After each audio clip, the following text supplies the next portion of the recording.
നമ്മളിൽ മിക്കവാറും എല്ലാവരും തന്നെ ഹോട്ടലിൽ നിന്ന് ദോശയുടെ ഇഡലിയുടെ ഒക്കെ കൂടെ സാമ്പാർ കഴിച്ചിട്ടുണ്ടാകും അല്ലേ? പക്ഷേ നമ്മൾ വീട്ടിലുണ്ടാക്കുന്ന സാമ്പാറിൽ നിന്ന് കുറച്ച് വ്യത്യാസമാണ് ഹോട്ടലിലെ സാമ്പാറിൻ്റെ ടേസ്റ്റ്. ഒരു പ്രത്യേക രുചിയാണ് അതിനല്ലേ? നമ്മൾ വീട്ടിൽ എത്ര ട്രൈ ചെയ്താലും ആ രുചി നമുക്ക് സാധാരണ കിട്ടാറില്ല. ഇന്ന് ഞാൻ അതുപോലെ ഒരു ഹോട്ടൽ സ്റ്റൈൽ സാമ്പാറാണ് ഉണ്ടാക്കുന്നത്. ഇത് നമ്മുടെ സാധാരണ സാമ്പാറിൻ്റെ കൂട്ടുകളൊന്നുമല്ല ഇതിലേക്ക് യൂസ് ചെയ്യുന്നത്. നമ്മൾ വീട്ടിൽ തന്നെ ഉണ്ടാക്കുന്ന ഒരു സാമ്പാർ പൊടിയാണ് ഇതിലേക്ക് ഉപയോഗിക്കുന്നത്. നമുക്കപ്പോൾ ഇതെങ്ങനെയാണ് തയ്യാറാക്കുന്നതെന്ന് നോക്കാം. ആദ്യം തന്നെ നമുക്ക് നമ്മുടെ സാമ്പാറിന് വേണ്ടുന്ന പരിപ്പൊന്ന് വേവിച്ചെടുക്കാം. അതിനുവേണ്ടി ഞാനിവിടെ ഏകദേശം ഒരു 1/4 കപ്പോളം തുവരപ്പരിപ്പാണ് എടുത്തിട്ടുള്ളത്. ഞാനിപ്പോൾ ഇന്നിവിടെ ഉണ്ടാക്കുന്നത് ഒരു 5-6 പേർക്കുള്ള സാമ്പാറാണ്. അതിനുവേണ്ടി ഒരു 1/4 കപ്പ് പരിപ്പിൻ്റെ ആവശ്യമേ ഉള്ളൂ. നിങ്ങൾ ഉണ്ടാക്കുന്ന സാമ്പാറിനനുസരിച്ച് ഈ പരിപ്പിൻ്റെ ക്വാണ്ടിറ്റി അഡ്ജസ്റ്റ് ചെയ്യണം. ഇത് നന്നായി കഴുകിയതിന് ശേഷം നമുക്കൊന്ന് വേവിച്ചെടുക്കാം. അപ്പോൾ ഞാൻ നമ്മുടെ പരിപ്പ് ഒരു കുക്കറിലേക്ക് മാറ്റിയിട്ടുണ്ട്. ഇതിലേക്ക് ഒരു അര ടീസ്പൂണോളം കായപ്പൊടി ചേർത്ത് കൊടുക്കാം. അതുപോലെ ഒരു അല്പം മഞ്ഞൾപ്പൊടിയും ഇതിലേക്ക് ആഡ് ചെയ്തിട്ടുണ്ട്. ഒരു 1/4 ടീസ്പൂണോളം മഞ്ഞൾപ്പൊടി ആഡ് ചെയ്തിട്ടുണ്ട്. ഇനി ആവശ്യത്തിന് വെള്ളവും ഒഴിച്ച് നമുക്കിതൊന്ന് വേവിച്ചെടുക്കണം. ഒരു 3-4 വിസിൽ വരുന്നത് വരെ ഒന്ന് വേവിച്ചെടുക്കാം. നമ്മളിത് കുതിർത്തിട്ടൊന്നും ഇല്ലാത്ത പരിപ്പാണ്, അതുകൊണ്ടാണ് ഒരു 3-4 വിസിൽ എന്ന് പറഞ്ഞത്. കുതിർത്ത പരിപ്പാണ് യൂസ് ചെയ്യുന്നതെങ്കിൽ 1-2 വിസിൽ അടിച്ചാൽ മതിയാവും.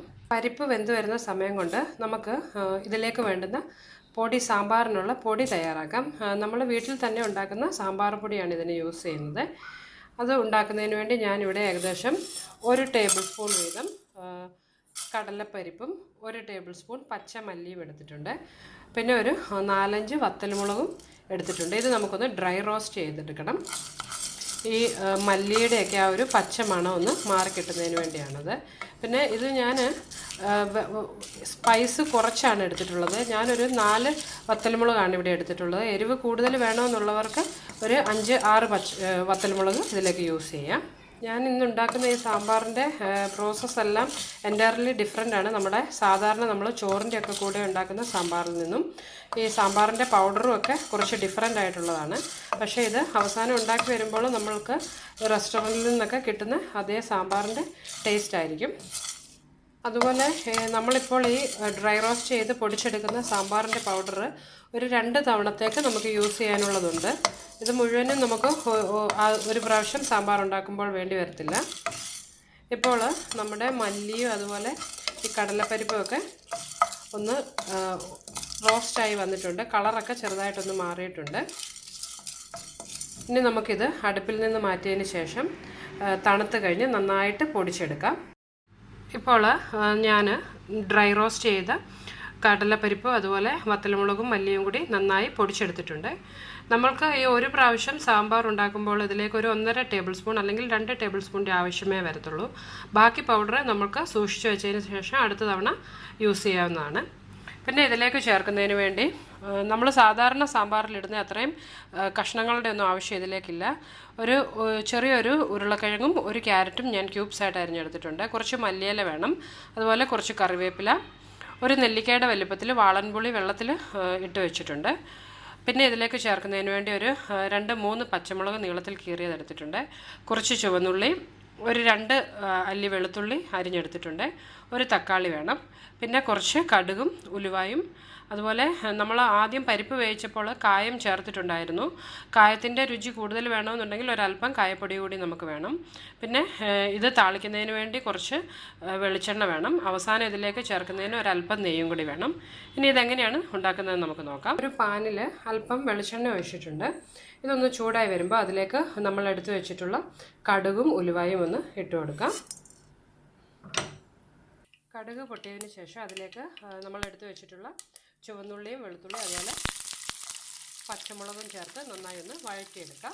ഇതിലേക്ക് ഒരല്പം കായപ്പൊടി കൂടി ചേർത്ത് കൊടുക്കാം. നമ്മൾ ഓൾറെഡി പരിപ്പ് വേവിച്ചപ്പോൾ കുറച്ച് കായപ്പൊടി ഇട്ടിട്ടുണ്ടായിരുന്നു. ഒന്ന് നന്നായി വഴറ്റിയെടുക്കണം. ഇതിലേക്ക് അരിഞ്ഞു വെച്ചിട്ടുള്ള തക്കാളി കൂടി ചേർത്ത് നമുക്കൊന്ന് വഴറ്റിയെടുക്കാം.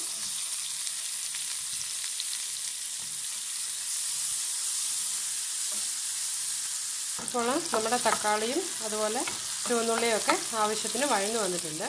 ഇനി ഇത് നമ്മൾ ആദ്യം വേവിച്ച് വെച്ചിട്ടുള്ള പരിപ്പിലേക്ക് ചേർത്ത് കൊടുക്കാം. ഇതിനോടൊപ്പം അരിഞ്ഞു വെച്ചിട്ടുള്ള ഉരുളക്കിഴങ്ങും അതുപോലെ ക്യാരറ്റും നമുക്കിതിലേക്ക് ഇട്ട് കൊടുക്കാം. ഇതിലേക്ക് കുറച്ച് വെള്ളവും കൂടി ഒഴിച്ച് നന്നായി ഒന്ന് ഇളക്കിയതിന് ശേഷം നമുക്ക് കുക്കറിൻ്റെ ലിഡ് വെച്ച് ഒരു 2 വിസിൽ വരുന്നവരെ ഒന്ന് വേവിച്ചെടുക്കാം. ആ സമയം കൊണ്ട് നമ്മുടെ ഉരുളക്കിഴങ്ങും ക്യാരറ്റും ഒക്കെ ആവശ്യത്തിന് വെന്ത് കിട്ടിക്കോളും. ഇപ്പോൾ നമ്മുടെ സാമ്പാറിൻ്റെ കഷ്ണങ്ങളെല്ലാം നന്നായി വെന്ത് വന്നിട്ടുണ്ട്. ഇനി ഇതിലേക്ക് നമ്മൾ പൊടിച്ച് വെച്ചിട്ടുള്ള സാമ്പാർ പൊടിയിൽ നിന്ന് ഒരു 1.5 ടേബിൾ സ്പൂൺ പൊടി നമുക്ക് ചേർത്ത് കൊടുക്കാം. നമ്മളിതിൽ കടലപ്പരിപ്പ് പൊടിച്ചിട്ടുള്ളത് കൊണ്ട് ഇത് ഇത് കുറുകി വരാൻ ചാൻസ് ഉണ്ട്. അതുകൊണ്ട് നമ്മളുടെ ഈ സാമ്പാറിൽ ആവശ്യത്തിന് വെള്ളം ഉണ്ടോയെന്ന് നോക്കണം. വെള്ളം കുറവാണെന്ന് തോന്നുകയാണെങ്കിൽ ഒരല്പം ചൂട് വെള്ളം കൂടി നമുക്കിതിലേക്ക് ഒഴിച്ചു കൊടുക്കാം. അതുപോലെ നമ്മൾ ഡ്രൈ റോസ്റ്റ് ചെയ്യാൻ എടുക്കുമ്പോൾ നിങ്ങളുടെ കയ്യിൽ കാശ്മീരി ചില്ലി ഉണ്ടെന്നുണ്ടെങ്കിൽ അത് യൂസ് ചെയ്യുകയാണെന്നുണ്ടെങ്കിൽ നമ്മുടെ സാമ്പാറിന് നല്ലൊരു റെഡ് കളറും കിട്ടും, എരിവ് ഒട്ടും കൂടത്തുമില്ല. എൻ്റെ കയ്യിൽ ഇപ്പോൾ സാധാരണ വത്തൽമുളകായിരുന്നുണ്ടായിരുന്നു, അതുകൊണ്ട് ഞാൻ അതാണ് യൂസ് ചെയ്തിട്ടുള്ളത്. ഇനി ഇതിലേക്ക് നമ്മൾ വെള്ളത്തിലിട്ട് വെച്ചിട്ടുള്ള പുളി പിഴിഞ്ഞ് അതുകൂടി ചേർത്ത് കൊടുക്കാം.